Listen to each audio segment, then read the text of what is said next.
Hola a todos, en este vídeo voy a mostrar cómo poner estos auriculares en modo de emparejamiento.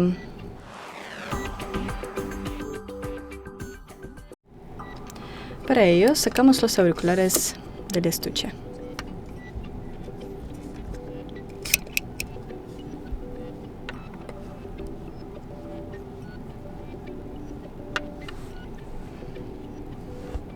Y mantenemos presionados los botones.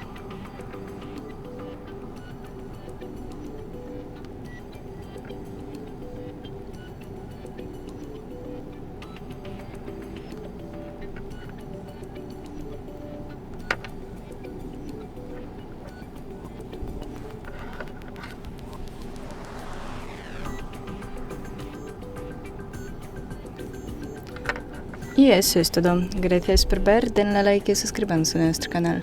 Adiós.